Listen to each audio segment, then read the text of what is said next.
For tonight's battle, we have 2,000 points of the War Corgi Space Marine Chapter. Revised for the 8th edition, so hopefully I'll have better luck this time than I had previous games. It's separated into 2 detachments, the first one being a Spearhead, the second one being a Vanguard detachment. So the Warlord is this Tech Marine right there. His Warlord trait is going to be Storm of Fire, and he has his power axe and also the servo harness attached. He's assisted by the captain over there. Artifact is Raven's Fury. You can see with the jetpack, jump pack, and the 2 lightning claws. In their detachment, we got a squad of 8 snipers with camo cloaks. We have 5 Hellblasters with the heavy plasma incinerator, and then a squad of 5 Hellblasters with just the plasma incinerator. And then back in the line, you have the 3 tanks, the Predators with the Predator autocannons, each one of those an individual unit. And then back there, we also have the Storm Talon gunship with the missile launchers on the side. For the Vanguard detachment, we have this Librarian, and he is supported by 3 units of Vanguard veterans. This one in the center is armed with 3 power axes. Guy right behind the sergeant has 2 plasma pistols. He's an assassin. I got 2 guys with the storm shields, and then a bunch of regular guys. Also with that sergeant, he has a melta bomb. And then over on the left, we got 3 guys with lightning claws and a bunch of regular guys. Same with on the right, 3 guys with lightning claws, a bunch of regular guys, no melta bombs on them. Altogether, this gives me 2,000 points of Space Marines using the War Corgi Chapter tactics, as always for the War Corgis, and a total of 5 command points. I'll be back and let you know what the Psychic Powers is for my Librarian during deployment. Alright, Jake here with 2,001 points of Cadian. This is a Brigade detachment for 9 command points for a total of 12. The Regimental Doctrine I'll be using is the Cadian. That's the Born Soldiers. Reroll hit rolls of 1 in the shooting phase for units with this doctrine if they did not move in the previous movement phase. If an infantry unit with this doctrine is issued the take aim order and did not move in the previous movement phase, reroll all failed hit rolls for the unit until the end of the phase instead. To note, this does not, this regimental doctrine cannot be used for my Castrican Stormtroopers. My first HQ choice is a company commander. He is WYSIWYG with his plasma pistol and power sword. He's a senior officer. He'll be able to give the ability, voice of command ability twice during a turn.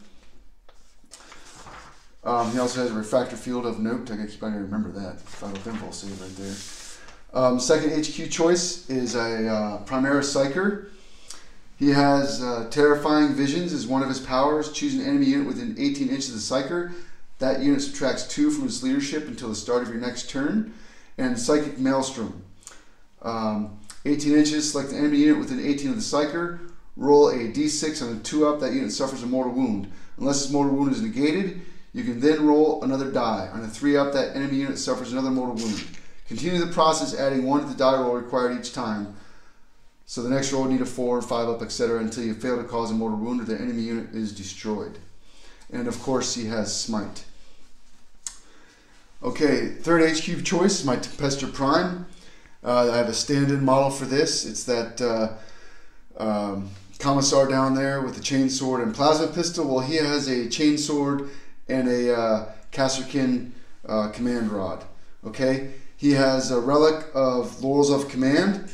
This is an officer with the voice of command ability only. Roll a dice each time the bearer issues an order to a friendly unit within 6 inches of them. On a 4-up, the bearer can immediately issue another order to the same unit. It does not count towards the maximum number of orders this model may issue each turn.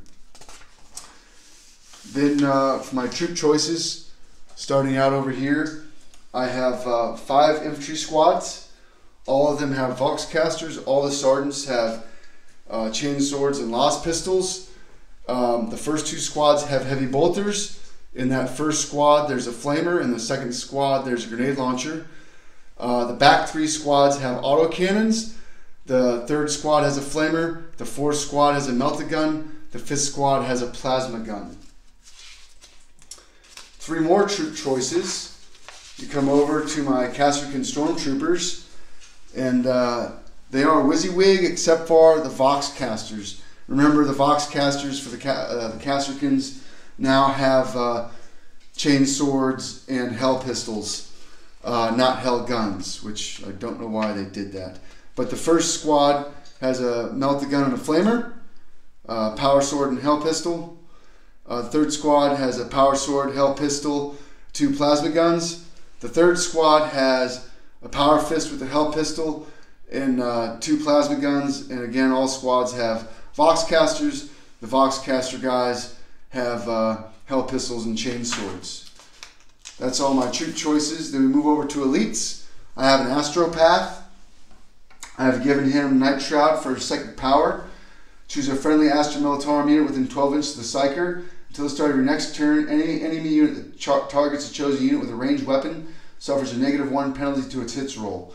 Of note, the Astropath, when it's rolling for Smite, he is only allowed to roll 1 dice for Smite.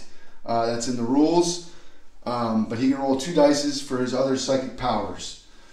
The second elite choice is a platoon commander. He's over there next to the infantry squads.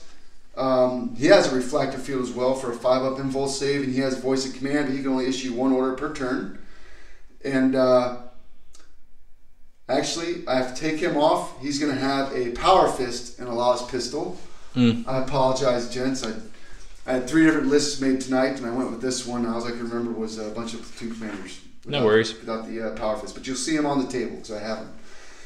Next, for my elite choices, for 3 more elite choices, I have 3 veteran squads. They all have shotguns. They all have Voxcasters. The first sergeant has a chainsword and a Las pistol. There's 2 melta guns and a flamer in that group. The second veteran squad, the sergeant has a chainsword and Las pistol. He does not have that power sword there. And they have a heavy flamer, a flamer, and a melta gun. And the third squad, the sergeant has a power fist and a Las pistol. He doesn't have that chainsword, but the power fist is modeled on him as well. And he has a melta gun, plasma gun, and flamer. Again, they all have shotguns and Voxcasters. For 3 transports, I have 3 rhinos that those guys will be riding in. The first rhino has... Chimera. You think the Space Marines? Yeah, I'm sorry. That's all right. The first Chimera has a heavy bolter and a multi-laser. The back 2 Chimeras have heavy flamers and multi-lasers. Ouch. For fast attack choices, I have 3 independent armored sentinels with Las cannons. And then rounding up with heavy support, I have a Las cannon team, 2 missile launcher team, Las cannon squad, 2 missile launcher squads, and a mortar squad. And then finishing off the list at 75 points, I have an Aegis defense line for to build a Fortress Cadian on the table. That's it. I apologize for the mistakes I made with the calling the Chimeras the Rhinos, and I'll get my platoon commander with the power fist on the board. I do it all the time. All right, so we'll be back after this with the mission and setup. Oh, again, yep. I forgot, for the Warlord trait, I will be using the Cadian Warlord trait. The Cadian Warlord trait is superior tactical trading. Cadian officers are known for their strategic excellence, as are those they command. Their long training and current well-established battle cant allows them to issue the right order at the right time with consummate speed and efficiency. Roll a die each time your Warlord issues an order or tank order. On a 4-up, that order can affect an additional Cadian unit of the same type as the original target, infantry or layman Ross, within 6 inches of the Warlord. Alright, that's that. And then I already covered my relic, I believe. Yep. And that's that. All right, plenty of opportunities to show your tactical genius against the War Corgi Chapter Space Marines. Mission and deployment up next.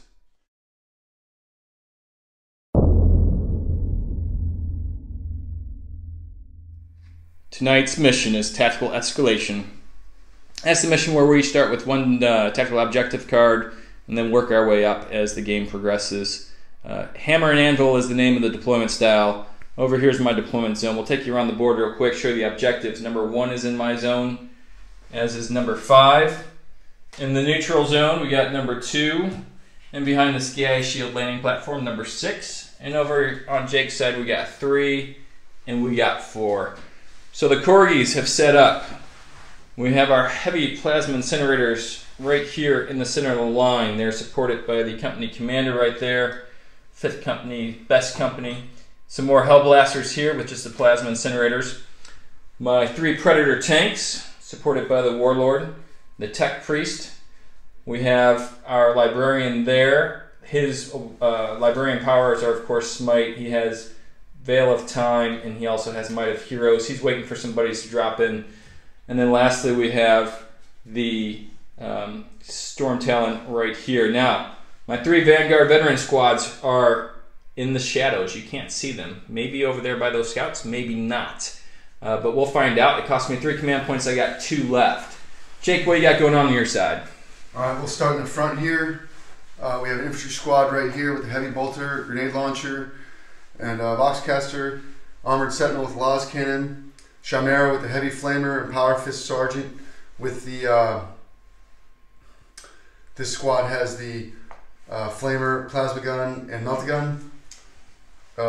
Veteran squad right here with Premier Psyker with the heavy bolter, Chimera, and they have 2 melta guns and a flamer. Chimera right here, sergeant with the chainsword, heavy flamer, and this squad has heavy flamer, and a melta gun. Infantry squad right here with the flamer and a heavy bolter. Back in this corner back here, we have the Las Cannon squad, a armored sentinel with Las Cannon. My warlords back here with the Astropath. Right here, 2 missile launcher squads. Infantry squad right here with the autocannon and a plasma gun. My platoon commander is right here. Mortar squad right here. Infantry squad right here with autocannon and melta gun. Las cannon armored sentinel. And last but not least is the autocannon squad right here, and they have a flamer in this corner right here. And I'm in reserves. I have my 3 Castrican Stormtrooper squads with the Castrican Prime in reserve.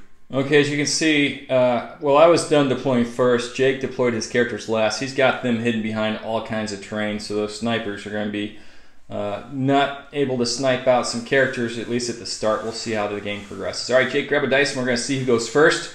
As I said, I was deployed much sooner than Jake, so I will roll my dice. 4 plus 1 is a 5. Jake gets a 4, so that means the War Corgis are going first, unless Jake can steal the initiative. Here we go. That's a 4. Would you like to spend a command point to re-roll it?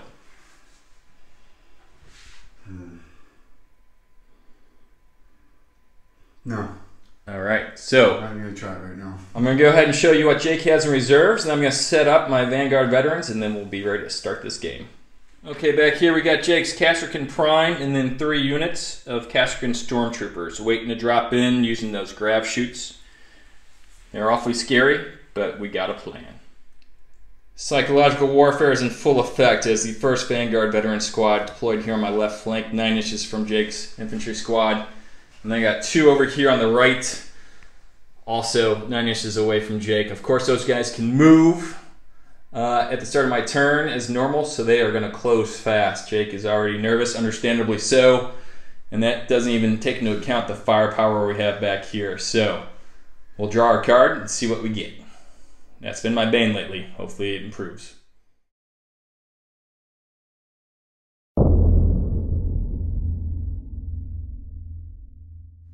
The War Corgis have drawn Defend Objective 3. That is a tough get. It's always problematic for me here of late, so we'll see. I'll show you where Objective 3 is and show you how it's going to be very tough to defend. And back there in the heart of Jake's line, you see Objective number 3. Even with the Corgi speed, it is doubtful that they're going to be able to do it this turn, so we'll see if we hold on to that card after our first turn. So, on to the movement phase. Last thing before we begin, each of us had to choose one type of tactical objective cards that we would pick in order to gain bonus points at the end of the game. I have chosen Purge. Jake, what have you chosen? Storm and Defend. All right, so that is it. We are ready to begin this game. Good luck. The War Corgis have sprung their trap on the Cadians. As you can see, my Vanguard veterans have moved up and closed very quickly on the Cadian lines. Here on the left, in the center, and on the right. Storm Talon's moved up on the Sky Shield landing platform. Make sure it's within range of its guns. While the Scout Snipers have stayed. This unit of Hellblasters with the Plasma Incinerators has moved up just a little bit, while everything back here has remained in place. So next we will go to the Psychic phase. Of course, I moved my Psyker up just a little bit, make sure I can get in range of Smite. So I held off and only cast one Psychic Power with Codexer Hugh Baker right there. He cast Smite, rolling a 10 and then a 5, so doing 3 wounds on that infantry squad. I know it's only 12 points worth of models, but it feels good whenever you can do it. So next up will be the shooting phase, and I'll let you know right now we're using the stratagem Kill Shot on these 3 Predators. So I have 2 command points left right now. It'll be 1 after this turn using Kill Shot in order to increase both their damage and their AP value. War Corgi turn 1 shooting, starting here on the left flank. We managed to kill some of these guys with bolt pistols from the Vanguard Veteran Squad.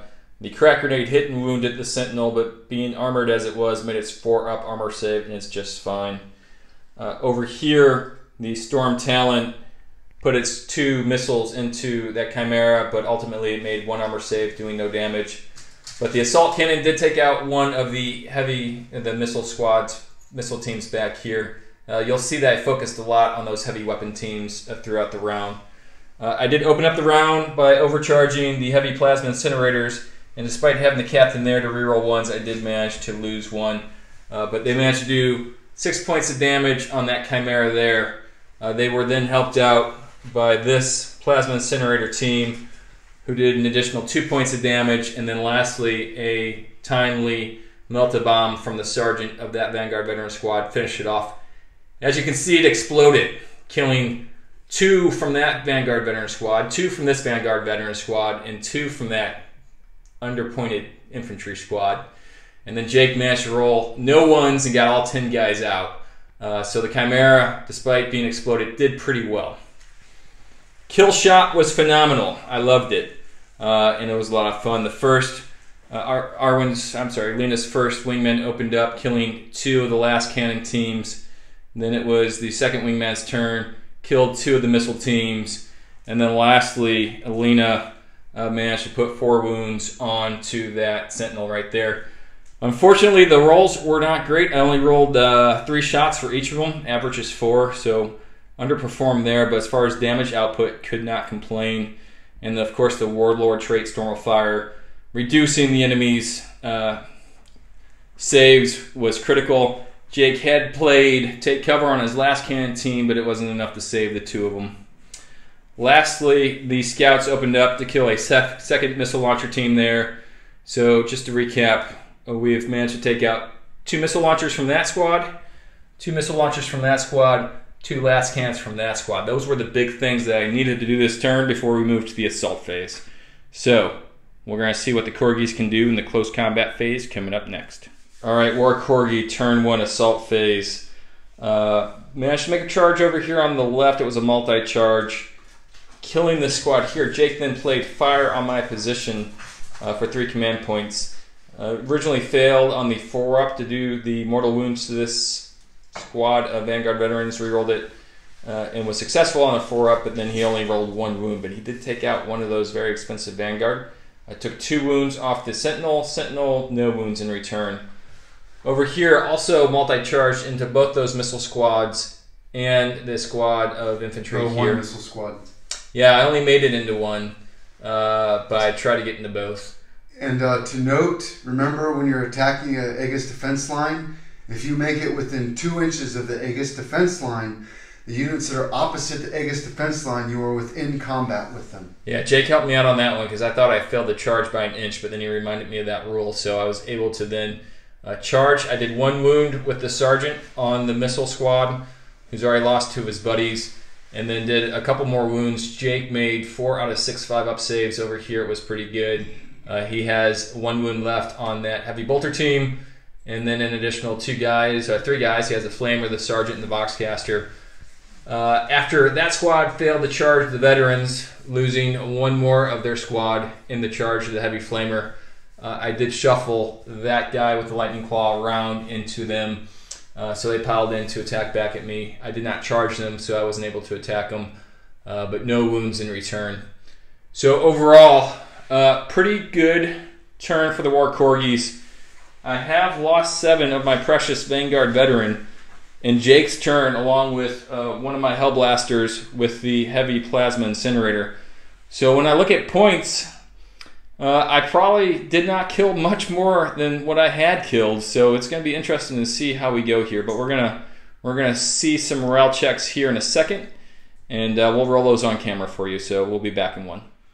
Looking for some ones here, people. This missile launcher squad right here. He's lost 2. Leadership 6. 4 is 6, so he is fine. He's gone. He is just fine. Yeah. 4, 5, 6. Oh yeah. So 5 or 6, you lose that missile team. He is fine as well, just making his morale check. Last cannon team back there also needs a 4 or less, or that last cannon is gone. Come on, Jake, you can do it. 5 or better, buddy.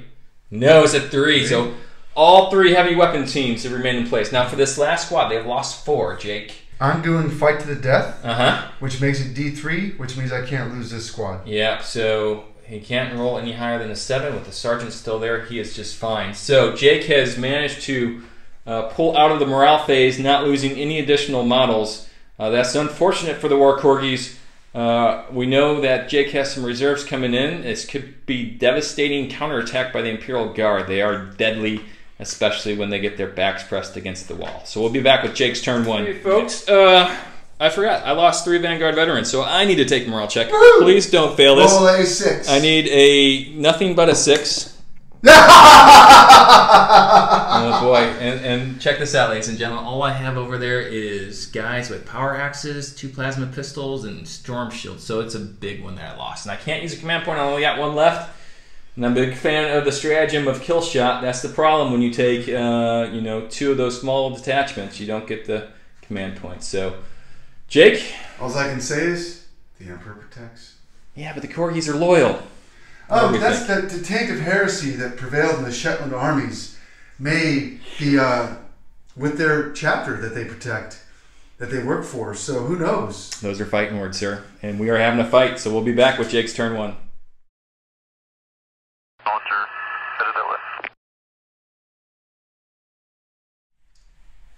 All right, Jake, before we begin, I did throw away Defend Objective 3. What'd you draw? Secure Objective 4, which I'm holding with my Laws Cannon back here in the rear. And that's the thing I picked, so I get an extra point for that card. So once again, Emperor protects. And I'm not doing so hot on the cards, even though the battlefield looks pretty good. Not great, pretty good. So, all right, on to your movement phase. The Castrican Prime, on receiving orders from the commander of the enemy commander, have dropped in behind his line in the vital mission of attempting to take him out with this Castrican Stormtrooper squad back here. This veteran squad with the 2 melta-guns and the flamer disembarked from this Rhino, and the Rhino tucked up against the Sky Shield landing pad right here. This Rhino shuffled over. Remember, it has a heavy flamer on the front. The squad is still inside. It's 8 inches for that heavy flamer right there. These 2 squads and this missile launcher disengaged from the enemy to get within 1 inch away. I'm keeping them close to the enemy for reasons in case these guys don't die. You know, I want them to have to do something. Hopefully they attack there instead of jumping back and killing my lord, whatever. Laws Cannon guy did not move. He's securing our Objective 4. He's like, bring it, War Corgis, you traitorous people. The Laws Cannon Armored Sentinel stayed put. I dropped another Castrian Stormtrooper squad back here. As you guys can see, these jump troops, these Vanguard veterans are a big threat, and I need to wipe them out. This infantry squad stayed still. The Astropath and the captain jumped back here, moved over 6 inches, kind of scruffle them around to protect them. Mortar squad stayed put. These guys stayed put. These guys stayed put. That's my movement. All right, so now on to the psychic phase. All right, the Primaris Psyker cast Smite on the unit of Vanguard vets right here, taking out 2 of them. And the Astropath put Night Shroud in this squad right here, giving a +1 to their save. And I used the command point, so I rolled a 4 and a 1, and I re-rolled and got a 3 to give it the Night Shroud in that squad right there. Okay, on to orders and shooting phase. Alright, I ordered these guys take aim, and then I used the relic to give them a second order. I did a successful 4-up roll, and as you can see, the warlord is dead. I knew it was a risk putting him out there. I thought he could weather a storm with a 2-up. Even if he didn't, I was okay with that. So he is dead. Point for Jake. Over here, the commander ordered get back in the fight to these 2 squads, and take aim from the platoon commander to this squad over here. Pretty much, I used everything, everything to shoot at these 2 squads right here. That's the autocannon in the back. Mike had some phenomenal saves and some good shooting, but managed to whittle this squad down to 3 more left. And I killed off this squad entirely, kind of helping clean up my lines.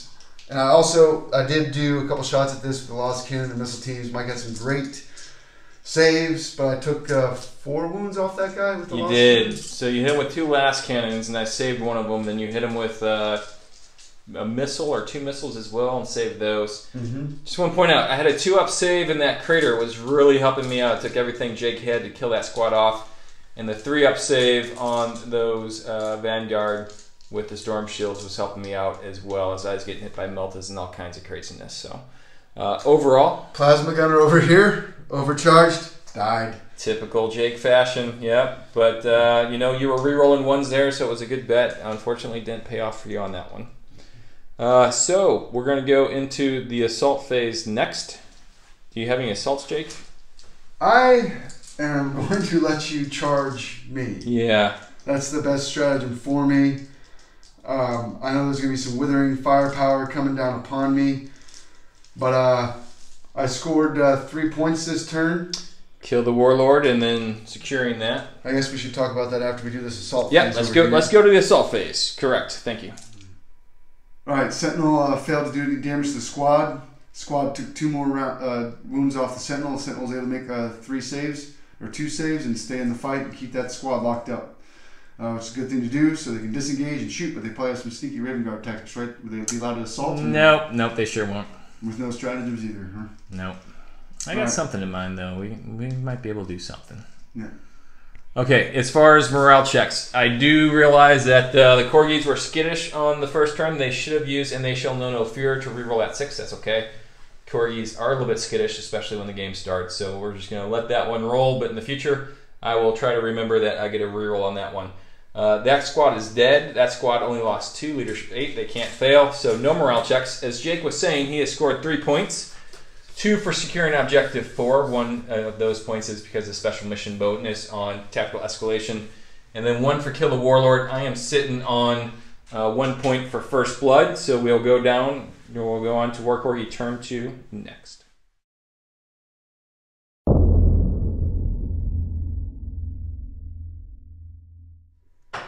Turn 2 War Corgi draw, and this is pretty exciting. I got Assassinate, so I got to kill 1 or 3 of Jake's characters to score points and secure objective 5. Ladies and gentlemen, that right there is objective number 5. I like my chances. Okay, on to the movement phase for the Corgis. Captain of the 5th Company has jumped back here using the Raven's Fury to go ahead and both advance and move. So he moved a total of 14 inches, and he can also reroll charge rolls with that particular relic, so pretty excited about that. All the Hellblaster squad stayed put. I would have moved these guys forward, but they are securing objective 5 for me, need to stay. And the Predator stayed put as well, as did those scouts. Up to the more interesting stuff. I did move my Librarian up. He is near objective 2, and he's within smite range of that Sentinel. Kept this in place, and then I moved these guys into the crater. So I need a big psychic phase, and I need a big shooting phase, and then a big assault phase to try to make this work. So here we go with the psychic phase. All right, in the Corgi psychic phase, did everything I wanted to do. So that started with casting Smite on the Sentinel, destroying it. Did not blow up, thankfully, because I've lost enough of my precious Vanguard already. And then I cast Veil of Time on the Vanguard, allowing them to reroll their charge distance. Everything is going to plan. Now for the shooting phase. War Corgi turn 2 shooting was pretty lackluster. It went bad back here, starting with my company commander throwing a grenade at the prime. Didn't manage to do anything. All 4 of the autocannons turned around. I did not use kill shot, only managing to kill 3 guys though. Terrible. Jake did take cover. Very good roll on his part. Very good decision on his part. Did save a couple of his guys. That's all 4 plasma incinerators. 3 of them missed, and then 1 failed to wound on a 2. So that was terrible. Up here, these plasma guns only managed to take out 1 from that squad, while my snipers took out a wound from the company commander, rolling pretty poorly. Here, 2 missiles, the frag missiles, went into that squad back there, only did 1 damage. So the rest of that damage managed to come in the form of some other things that I managed to do. Those other things were the 2 plasma pistols and then 1 bolt pistol into them. So whittled them down to 5. It's a start. While over here it was the twin Gatling gun, the Punisher. What's it called? It's autocannon. Yeah. The twin-linked autocannon managed to take out a total of 6 of them, so that was pretty effective. Over here, these guys, 6 of them were able to shoot into that squad. In the end, didn't do any wounds, so that was disappointing. But overall, did some damage, not near enough. I need to make up some damage now in the charge phase. We'll see if we can do that next. War Corgi Captain of the 5th Company, Guy Wallace, fails to get it done. Only doing 3 wounds to the Tempestor Prime, the Castrican Prime. That was despite needing 2s to hit and re-rolling the misses of 1s, and then 3s to wound, re-rolling those. Got 3 of them through, but that 4th one eluded me. He's still alive, which is really problematic. If I would have killed him, I would consolidate in that squad, and without him, no orders to allow them to shoot at me if they fell out of combat, but that didn't happen, so Jake's in a good position. As far as the other assaults, we had a failed assault over here. It was about a 4-inch charge. I rolled a 2 and a 1, and then re-rolled, and then got a 2 and a 1, so no good there. These guys did make it in, killing the heavy bolter plus the flamer, and in return, the sergeant was slain. So we got to do some morale checks at this point. We'll go around the board, see what we got to do, and come back for those on camera. All right, we got some morale checks. These Castrican Stormtroopers lost 3 over here. Leadership is 7, 2. They are just fine. Bring it over here, Jake. This squad right here lost 6. Their leadership is 7, so unless you roll a 1, you're going to lose at least somebody. Emperor protects, hopefully. 4, so that's going to be 3 guys that you lose. Well, you know what? The sergeant dies. Yeah. So who are you keeping? 1 melta-gun? Yep. Okay, now that squad lost 2 in close combat with the Corgis. So at leadership 7, you just don't roll a 6, you'll be okay. 3, they're fine, they're stuck in. And those guys have lost a total of 5. Insane bravery. Insane bravery for 2 command points. All right. So for the Corgis, scoring. Shockingly, between my snipers and my captain, failed to get assassinate. We will hold on to that card. We did secure objective 5, thankfully, with those brave Space Marines right there, the Primaris types. So that's going to bring me up to 2 points at this time to Jake's 3, and we'll see what Jake draws here in just a second.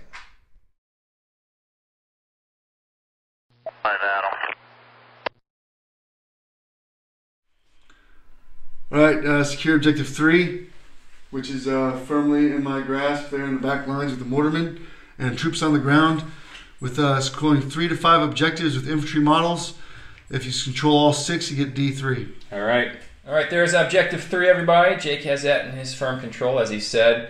He's controlling 4 with some infantry, and he is super close to controlling 1 with some infantry as well. So it looks like it's going to be a good turn for Jake. Alright, turn 2 movement phase for the Cadians. Castrican Stormtrooper stayed. Castrican Prime disengaged. This squad stayed put, they did not move. This squad disengaged right here. This guy moved up forward some. I don't know why, but I did. But he did. In the absence of orders, Jake, you move forward in the guard. Yeah. The Castrican Stormtrooper squad right here moved up. The platoon, the company commander, and the astropath ducked back in here. Note that he's within 3 inches of this squad still. for their Volkscaster. These guys stayed put. These guys stayed put. These guys stayed put. These guys disembarked. The Chimera did not move. The Chimera did not move. The Primaris Psyker shuffled around a little bit. All right, so we'll be back for your second phase. All right, over here, my Astropath did Night Shroud on the Stormtroopers, and my Primaris smited that Vanguard's veteran squad. Failed to deny, Librarian. Get together, buddy. All right, on to your shooting phase. All right, back here, my Castrican Stormtroopers. The Castrican Prime was able to give them first rank fire, second rank fire, and then he used the laurels of the command and got that 4 up and put take aim on as well. And as you see, the captain with the jump pack is gone. He used to be there. He's no longer. All right. Starting back here, the platoon commander gave take aim on these guys right here, and pretty much the 2 Chimeras and this squad right here just killed these guys right here. The autocannon squad back here took a wound off the chaplain. The librarian. The librarian, yep, correction. Yep. And I didn't shoot my mortars. Okay, we can go back and shoot those. All right, we'll do those on camera. Why not? Okay. Yeah.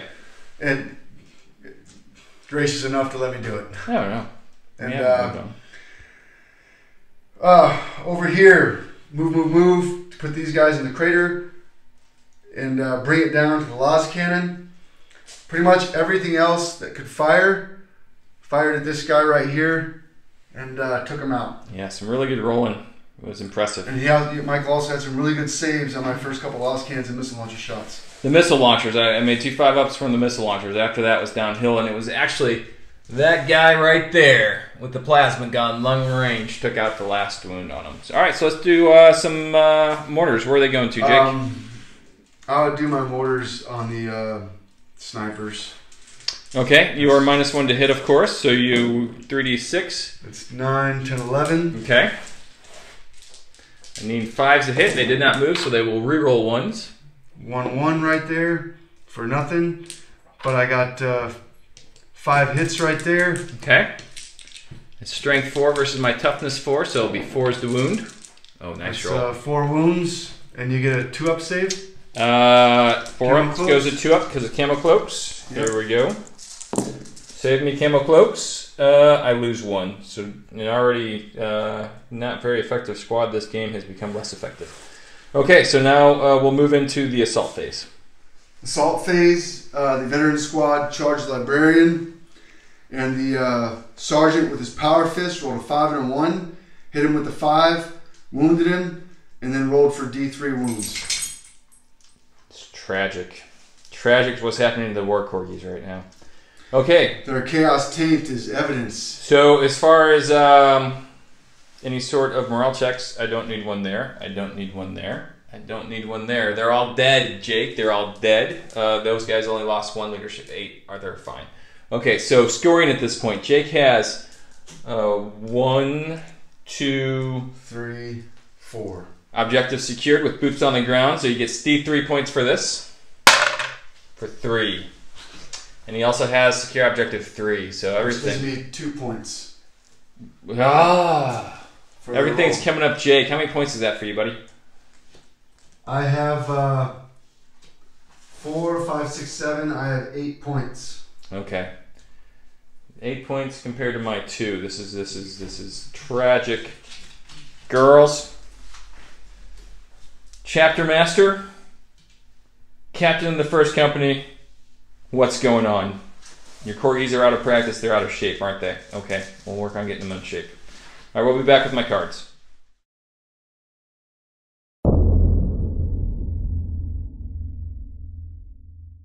The War Corgis have pulled Assassinate, Secure Objective 6, and Advance. Advance is part of the Seized Ground.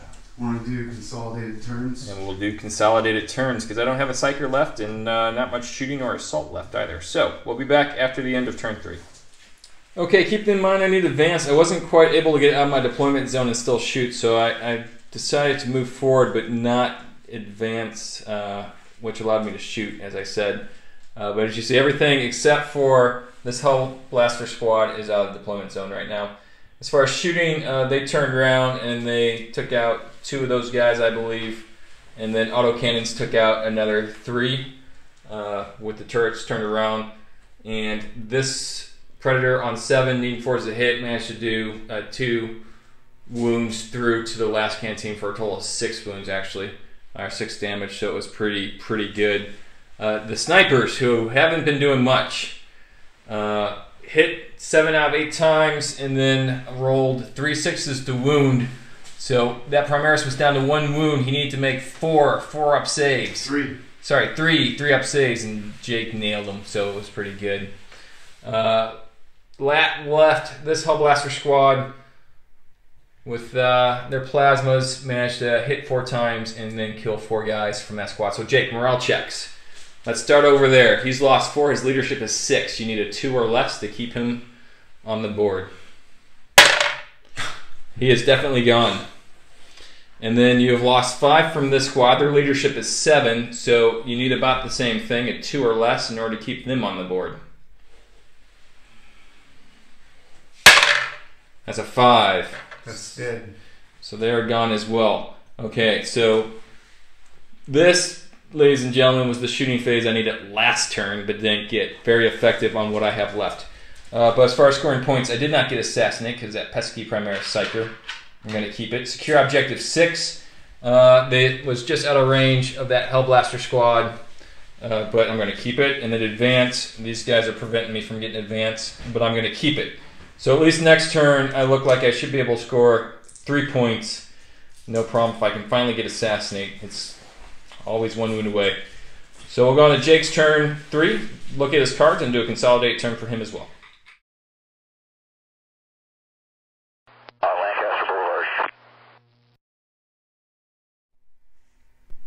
Alright, I have Kingslayer, which I've already achieved.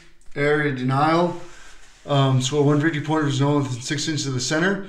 If there are no models within 12 inches of the center, D3 victory points instead. And Defend Objective 2, which my veteran squad is on, across the way.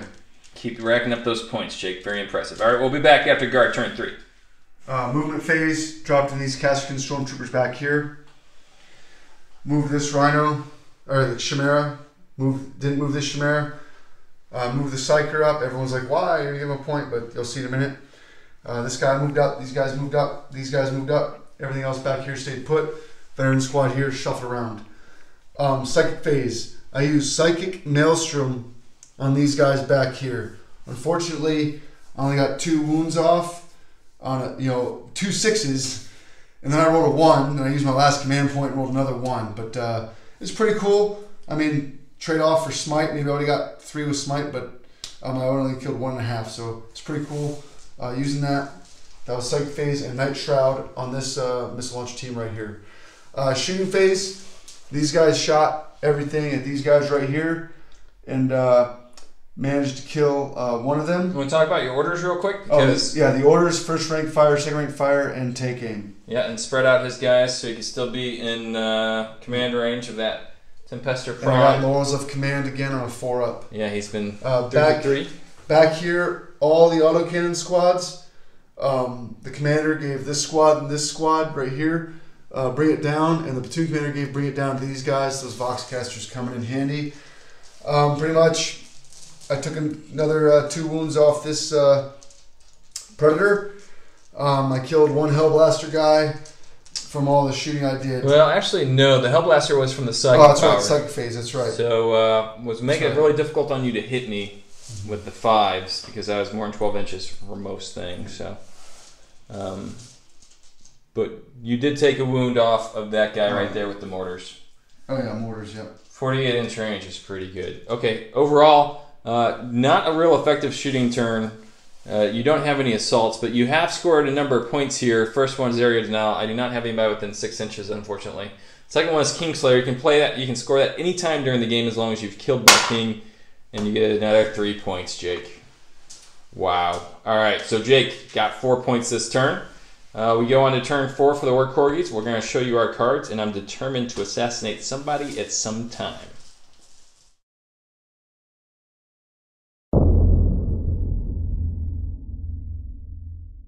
The War Corgis retain secure objective 6.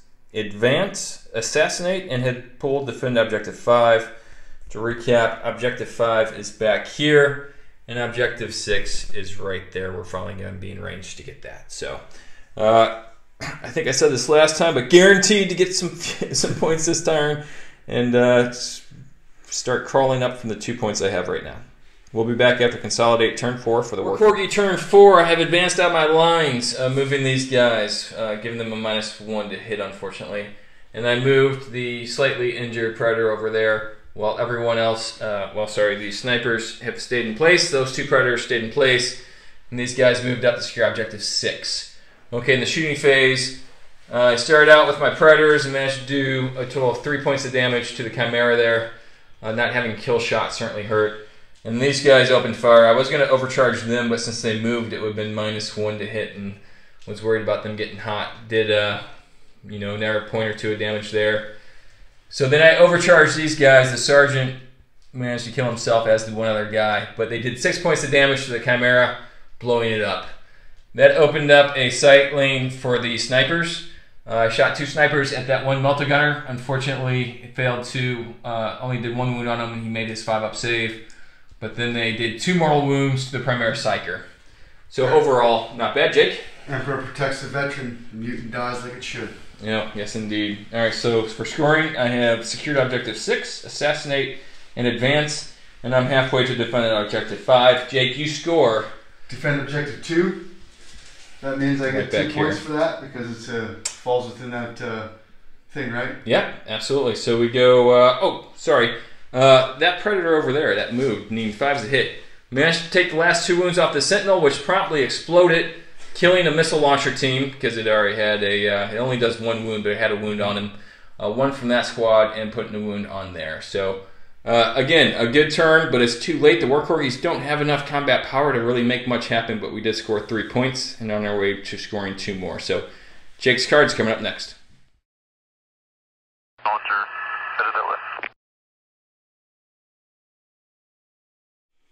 All right, Jake has pulled Master the Warp, secure objective 2, defend objective 1, and psychological warfare. This is objective 1, everybody, and objective 2 is behind those ruins right there. So again, good pull for Jake, but he really does control almost all the objectives on the board, so it's not too surprising that this is happening. All right, these guys moved up a little bit, but maintaining 3 inches of objective 1. Did first rank fire, second rank fire for the first time to not get levels of command. They killed 2 Hellblasters and put a wound on the last one, I think. Yes, they did. Those guys stayed put. These 3 guys managed to kill these 2 guys. Yeah, melt again. Yep. The Laws Cannon, and I believe the Laws Cannon by itself, and then the missile launcher? It was saved against the last cannon again. It was the missile launcher that finally got through. You got see the smoke right there. Yep. And smoked it, yep. These guys moved up. Plasma guns at him, bring him down some wounds.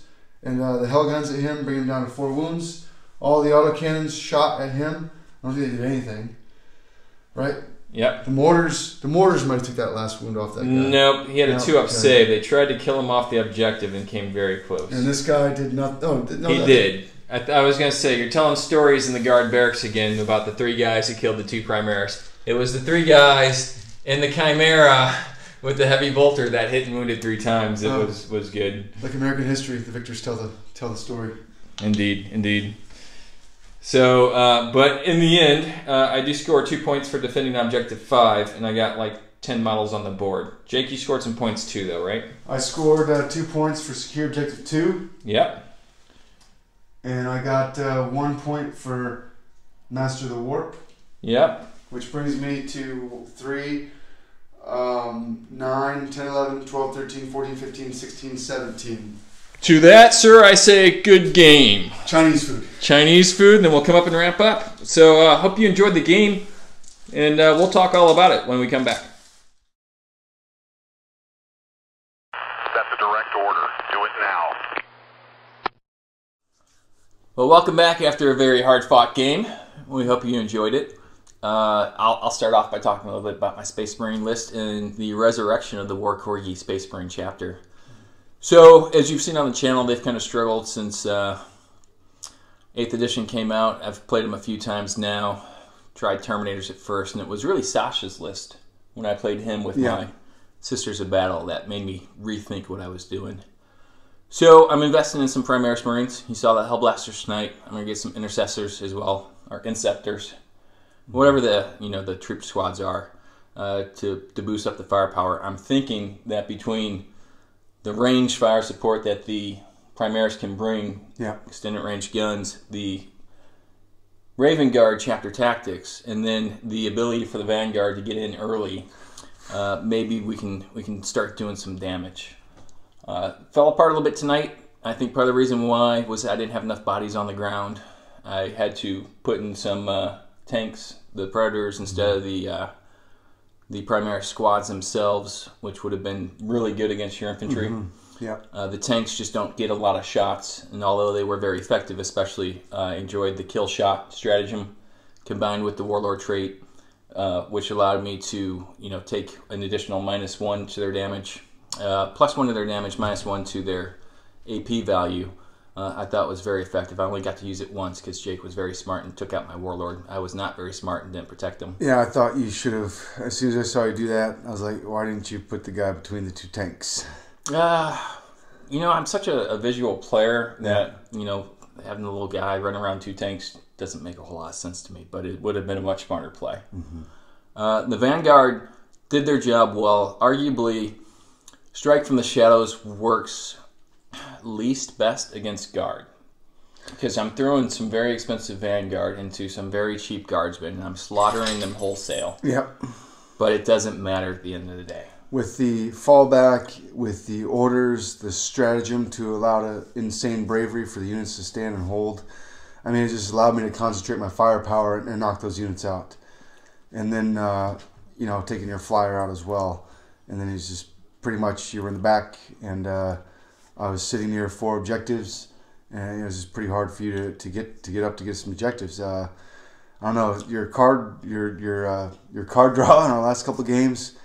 It wasn't terrible tonight. I should have scored better, but back to the Vanguard. The thing is, in addition to you just falling back and shooting, is that everyone who doesn't get charged and doesn't have to fall back is in their sweet spot as far as shooting. Guard excel in 12 inches and under. And with the Cadian doctrines, Regimental doctrines thrown in there, and the Warlord trait for extra orders and stuff, I mean... Yeah, unless I have some sort of follow-on force to bring up the rear for that Vanguard, it's not going to do well. And I think that follow-on force is going to be some more Primaris Marines. Hellblasters, very happy with. It was unfortunate I lost one in the first turn, re-rolling ones to shoot. But that is as you well know, the risk you take. It's my favorite thing to do with plasma weapons, if you guys haven't seen. Yeah, it happens. You've lost a lot more than I have this edition. But, it's a calculated risk, and there's a good reward there. I brought them mostly, and I've built them mostly, especially with the heavy plasma guns, in order to take out tanks, because they can be very effective at strength 9, doing 2 damage each. So when you didn't bring many tanks, and I destroyed the one Chimera I could see in the first turn, they were reduced to trying to shoot down infantry, which they should theoretically be pretty good at. Poor dice rolling in turn 2 for me really kind of turned the tide on me. And I number one, to go back a little bit, it was good to have first turn, because that allowed me to use my Strike from Shadows very well. But the deployment zones were not my friend tonight. That was the one I did not want, because with so few bodies on the ground, and most of my plasma having a 30 to 36 inch range, it means I had to push up, allowing that big drop zone for you in the rear. And I wasn't able to support my guys who had moved forward. So, how about you? What do you think of your Cadians tonight? I think I dressed up my line pretty much.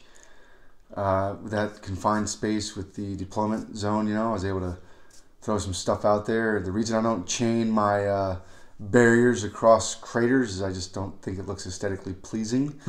I'm thinking my guys are getting out there on the battlefield and throwing that stuff up quickly to start shooting, and they're not going to assemble those things in a crater. But I mean, deployment worked well. The Cadians, the doctrines, I think I used a variety of orders tonight. I think I used a variety of command points.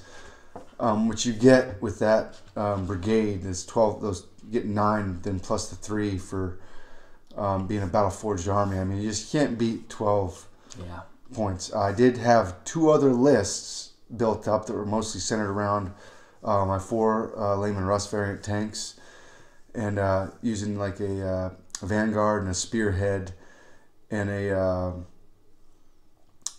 battalion detachment.